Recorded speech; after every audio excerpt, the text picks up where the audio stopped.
AP-H6/H9/H12 Hydro Cooling Cabinet Heating Version Step-by-Step Installation Guide. Hi everyone, welcome back to Apexto Mining Channel.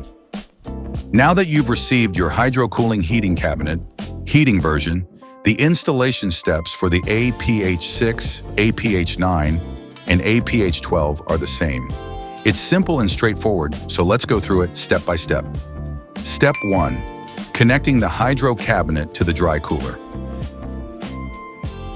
The first step is to connect your hydro cooling heating cabinet to the dry cooler. The package includes 2 water pipes, 4 clamps, 4 gaskets, and several hose fittings. The left pipe connects to the bottom pipe of the dry cooler. The right pipe connects to the top pipe of the dry cooler. Once these connections are made, your basic water circuit is ready and secure. Step 2. Front panel overview. On the front of the cabinet, you'll find the temperature controller. This lets you set and maintain the room temperature. For example, if you set it to 35 degrees Celsius, the system will keep the room at that temperature automatically.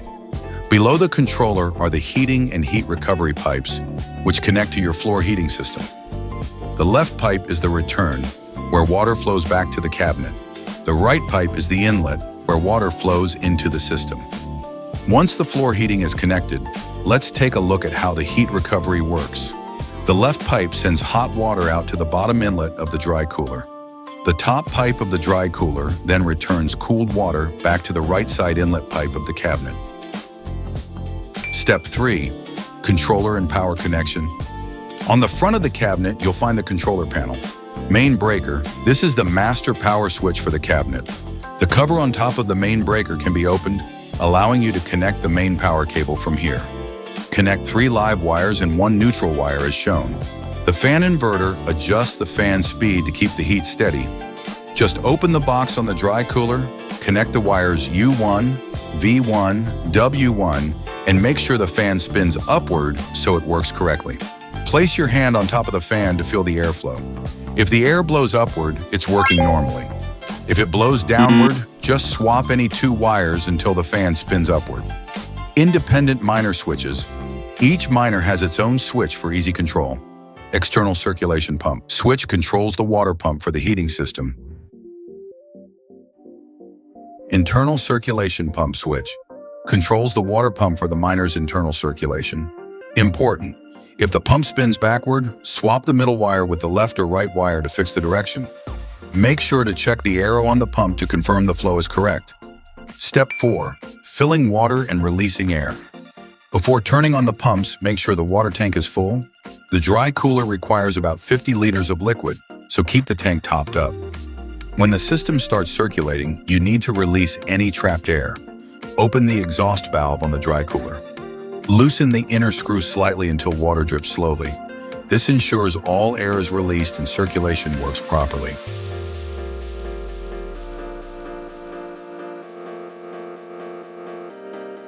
Step 5.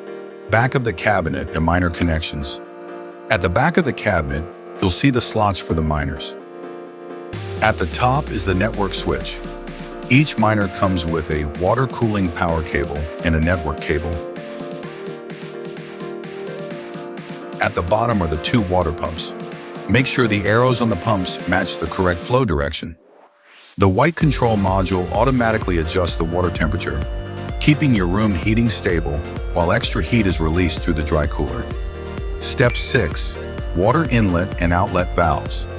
Finally, check the water valves to ensure proper flow. Blue valve, water inlet, red valve, water outlet.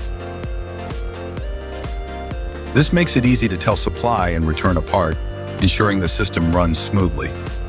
Step 7. Water curtain, pump power, and filling. First, let's look at the water system. We've got a water inlet, a drain outlet, a pump, and a float valve. Connect a short hose to the pump inlet and fill the tank. When it's full, the float valve will stop the water automatically. During use, if the water level drops, the valve goes down and the system refills by itself. Simple and automatic. For cleaning, just open the drain outlet to release dirty water or scale. When it's done, close the plug back and you're good to go. Next, the pump. Use a 220-volt power cable. One wire to live, one to neutral. Important, only switch it on when the tank is full. Running the pump without water will burn it out. So how does it work? The pump pulls water from the tank, sends it to the top pipe, and the water flows down through the curtain. This cools the air at the inlet and helps lower the overall temperature. That's it for the installation of the AP-H6, AP-H9, and AP-H12 Hydro Cooling Heating Cabinet, heating version. Thanks for watching. If you found this guide helpful, don't forget to like, subscribe, and follow our channel for more mining and heating system tips. See you in the next video.